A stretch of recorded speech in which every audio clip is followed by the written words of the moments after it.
Muito bom dia, Ale Lima na área, diretamente do centro da cidade, 8h26 da manhã, graça e paz, amém?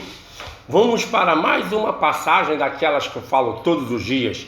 Eu leio a Bíblia e vocês também leem? Se vocês não leem a Bíblia, continue aqui no canal, se inscrevam no canal que tem muito conteúdo de passagens bíblicas, todas baseadas na Bíblia. Você que é crente, que gosta da história sobre Jesus Cristo, não deixe de me seguir para poder aprender mais sobre o que relata a história da humanidade segundo a Bíblia.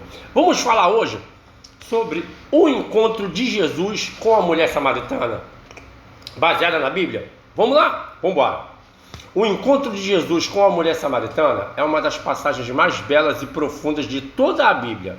Ela está registrada no Evangelho de João, no capítulo 4.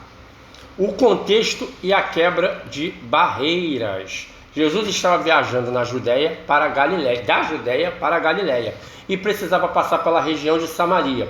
Por volta do meio-dia, cansado da viagem, ele sentou à beira do poço de Jacó, na cidade de Sicar, enquanto seus discípulos tinham ido à cidade comprar comida. Nesse momento, uma mulher samaritana chegou ao poço para tirar água. O encontro já chocaria os padrões da época por 3 grandes motivos, seja eles quais: preconceito étnico, porque os judeus e os samaritanos tinham uma rivalidade histórica profunda e não se falavam; questões de gênero. Na cultura da época, rabinos não conversavam com mulheres em público, muito menos desconhecidas; e a reputação dela. O fato dela ir ao poço ao meio-dia, horário de sol forte, em vez de ir de manhã cedinho como as outras mulheres, sugere que ela era marginalizada ou evitada pela comunidade local. A água viva. Deixa eu prender aqui. Quebrando todas as regras sociais, Jesus puxa uma conversa com a mulher e diz: "Dê-me um pouco de água." Surpresa, ela responde: "Como o senhor, sendo judeu, pede água a mim, uma mulher samaritana?" Então, vamos lá. Jesus então muda o rumo da conversa para um plano espiritual, e ele diz que ela sobre que estava pedindo. Então, já vou repetir. Jesus então muda o rumo da conversa para um plano espiritual. Ele diz que se ela soubesse quem estava pedindo e o dom de Deus, ela é que pediria água, e ele lhe daria água viva. Confusa, a mulher olha para o poço fundo e pergunta onde ele conseguiria essa água, já que não tinha balde. Questionando-se, ele era maior do que o patriarca Jacó, que dera aquele poço de presente. Aí Jesus explica para a mulher samaritana: "Quem beber desta água terá sede outra vez, mas quem beber da água que eu lhe der, nunca mais terá sede. Ao contrário, a água que eu lhe der se tornará nele uma fonte de água a jorrar para a vida eterna." Isso está lá em João capítulo 4, versículos 13 e 14. Entusiasmada, ela pede dessa água, para não precisar mais voltar de todos os dias para carregar peso. Aí vem o passado revelador com amor. Para que ela entendesse a profundidade de que com quem estava falando, Jesus lhe dá uma ordem: "Vá, chame seu marido e volte." E aí ela responde: "Eu não tenho marido." Lógico que Jesus já sabia. Jesus a confronta com mansidão e verdade: "Você falou bem ao dizer que não tem marido, porque já teve 5, e o homem com quem agora vive não é seu marido." Em vez de se sentir ofendida e julgada ou condenada, ou ela poderia fugir, ela percebe que ele a conhecia profundamente. Reconhecendo-o como um profeta, ela muda de assunto para um tema religioso da época, onde era o lugar correto para adorar a Deus, que era o Monte de Samaria ou de Jerusalém. A verdadeira adoração é a revelação do Messias. Jesus aproveita para ensinar uma grande verdade teológica. O local físico, que é o monte ou o templo, deixava de importar.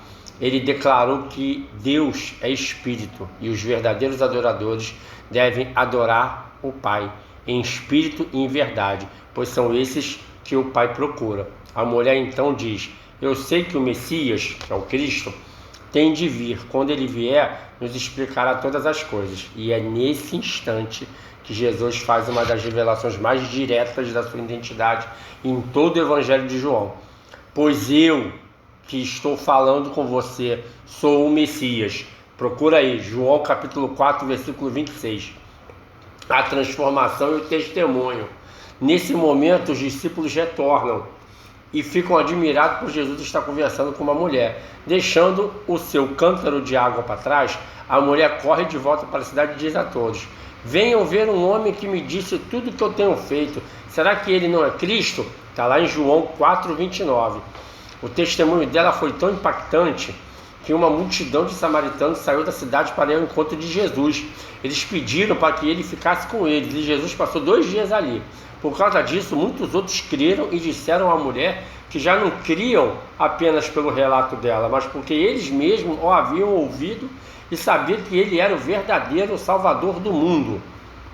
A inclusão disso é que Jesus quebrou barreiras nessa época, entendeu? De raça, de gênero, de passado, de religião. Ele vai ao encontro dos marginalizados, dos oprimidos, dos sofredores, dos pecadores, dos cansados e dos sobrecarregados.